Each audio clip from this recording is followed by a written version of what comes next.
Hello and welcome to today's topic. हमारा आज का जो टॉपिक है वो है एब्स्ट्रैक्ट नाउन। और पिछले वीडियो में हम लोगों ने कलेक्टिव नाउन और मटेरियल नाउन के बारे में बहुत ही आसान तरीके से डिस्कशन किया था और आप लोगों ने इसे समझ भी लिया था। और मैंने आपसे एक प्रॉमिस भी किया था कि अगला जो भी वीडियो होगा वो पूरा का पूरा एब्स्ट्रैक्ट नाउन पर ही फोकस किया जाएगा। तो आज हम लोग इस टॉपिक को पर डिस्कशन करेंगे और देखेंगे कि एब्स्ट्रैक्ट नाउन क्या है और इसके एग्जाम्पल्स क्या क्या हैं। तो बच्चों, एब्स्ट्रैक्ट नाउन जो होता है वो सबसे डिफिकल्ट नाउन लोग समझते हैं और बच्चे भी इसको लिखने में थोड़ा डरते हैं कि सर क्या क्या एग्जाम्पल एब्स्ट्रैक्ट नाउन किसे कहते हैं और इसका एग्जाम्पल्स क्या क्या होगा। तो आज हम लोग बहुत आसान तरीके से इसको समझेंगे। तो बच्चों, आपने नाउन का डेफिनेशन तो याद कर ही लिया है और आप जानते भी हैं कि noun is the name of a person, place, animal और ए थिंग।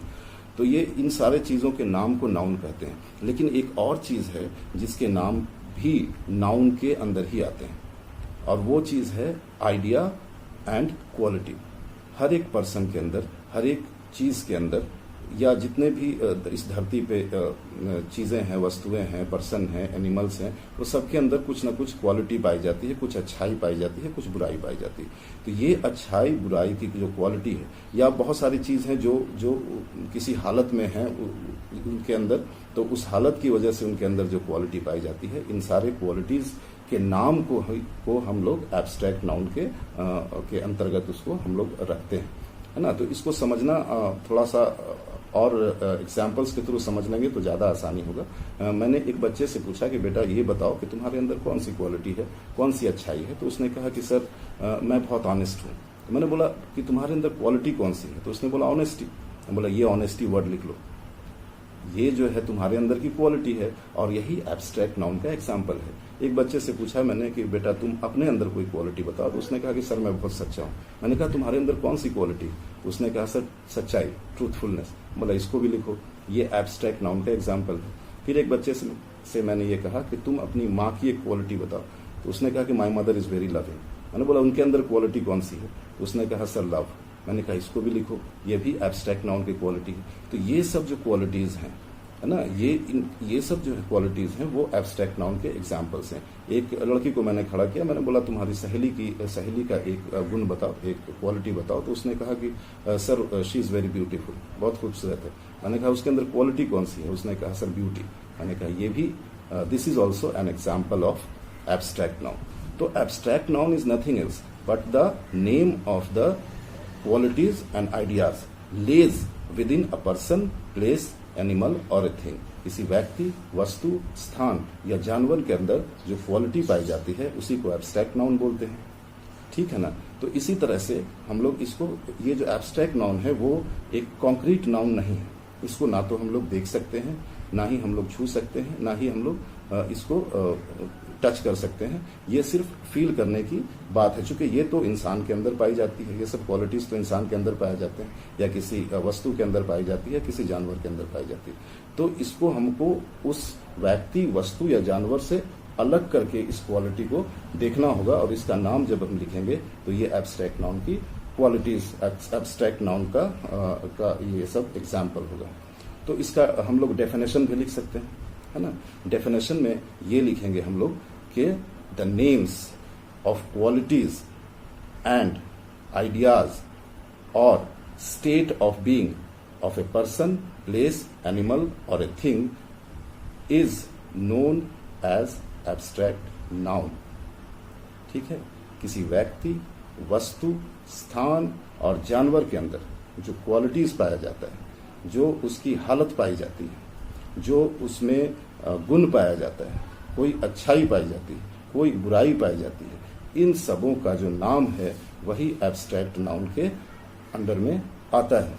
तो ये बात हमको आसानी से अब समझ में आ गई कि एब्स्ट्रैक्ट नाउन जो चीज होती है वो और कुछ नहीं है बल्कि जितने भी अदर नाउन्स हैं उनके अंदर के क्वालिटीज और आइडियाज को ही हम लोग जब बाहर निकाल करके लिखते हैं तो इसे एब्स्ट्रैक्ट नाउन के कैटेगरी में लाते हैं।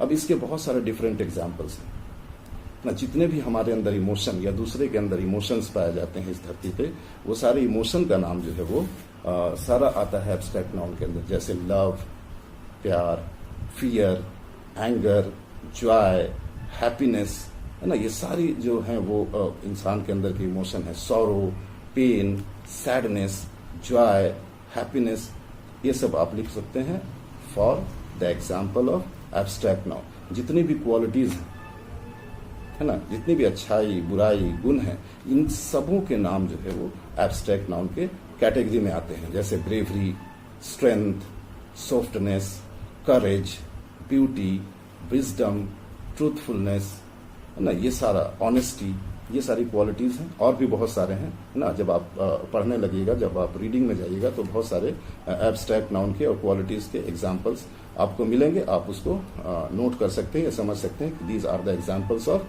Abstract noun. State of being का भी जो वर्ड है, जो नाम है, उसको भी हम लोग एब्स्ट्रैक्ट नाउन के ही कैटेगरी में रखते हैं। जैसे कोई चीज किसी भी हालत में है तो वो हम लोग कह सकते हैं कि ये एब्स्ट्रैक्ट नाउन का एग्जाम्पल है। जैसे काम, कहीं पे शांति है तो वहां पे ये शांति के हालात है। This word calm, peace, is known as the example of the abstract noun. किसी के अंदर बचपने की हालत है, चाइल्डहुड, है ना, यूथ, ये सब जो हालत है उसकी, उसका भी जो नाम है वो एब्स्ट्रैक्ट नाउन का एग्जाम्पल है। Freedom, this is also a state of being. Sleep, friendship, state of being. Poverty, riches, ना, loss, gain, all these are the state of being. और ये सब जो एग्जाम्पल हैं ये एब्स्ट्रैक्ट नाउन के एग्जाम्पल हैं। तो एब्स्ट्रैक्ट नाउन को समझना, अगर छोटे से इन नटशेल अगर हम लोग कहें तो बहुत आसानी से हम लोग ऐसे समझ सकते हैं कि किसी भी पर्सन, प्लेस, एनिमल और ए थिंग के अंदर जो क्वालिटी पाई जाती है, जो गुण पाया जाता है, जो अच्छाई पाई जाती है या बुराई पाई जाती है, या किसी भी चीज की, किसी पर्सन की, प्लेस की, एनिमल की जो हालत है, जिस हालत में वो है, उसका जो नाम है, उसका जो वर्ड हम लोग यूज करते हैं, उसको एब्स्ट्रैक्ट नाउन के कैटेगरी में रखते हैं और एब्स्ट्रैक्ट नाउन के एग्जाम्पल्स में है। तो ये बिल्कुल कॉन्क्रीट नाउन नहीं है, इसको हम लोग देख नहीं सकते। इस तरह के नाउन को हम लोग फील करते हैं, चूंकि ये these are the qualities cannot be seen, these are the ideas cannot be seen, these can only be expressed, okay, these can only be told, these can only be felt। इसको सिर्फ हम feel कर सकते हैं और express कर सकते हैं, बता सकते हैं किसी को, इसको हम लोग देख नहीं सकते। जैसे अदर नाउन्स को, मटेरियल नाउन या फिर कलेक्टिव नाउन या proper noun, common noun, all these are the concrete noun, इनको हम लोग देख भी सकते हैं। But these are the ideas को कैसे देख सकते हैं? दीज आर द क्वालिटीज को कैसे देख सकते हैं? तो ये सारे नाउन जो है वो इनको हम लोग एब्स्ट्रैक्ट नाउन के कैटेगरी में रखते हैं। तो उम्मीद है कि आपको आज के वीडियो से एब्स्ट्रैक्ट नाउन समझने में आसानी हुई होगी और आप इसको समझ पाएंगे। अगर आपको इसमें भी अभी भी कोई दिक्कत है तो आप इसकी प्रैक्टिस कीजिए, बार बार कीजिए।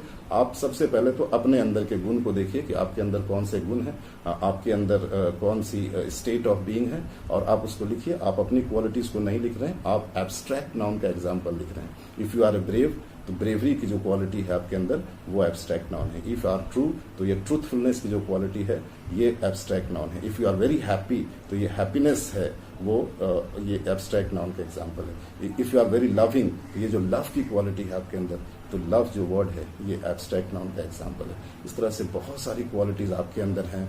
आपके चारों तरफ जितने लोग रहते हैं उसके अंदर है, आपके पास जितनी वस्तुएं हैं उसके अंदर बहुत सारी क्वालिटीज हैं। कोई सॉफ्ट है, कोई हार्ड है, किसी का स्ट्रेंथ बहुत ज्यादा है। तो ये सब क्वालिटीज को लिखिए, एब्स्ट्रैक्ट नाउन के एग्जाम्पल्स हो जाएंगे। और डेफिनेशन आप लोग जानते ही हैं कि names of ideas, qualities and state of being is known as abstract noun.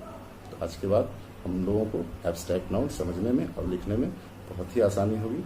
और thank you very much for seeing the video, listening to me and learning the most difficult part of the types of noun, the abstract noun. So next video we will discuss on some other thing. Wait for that one, and till then, thank you.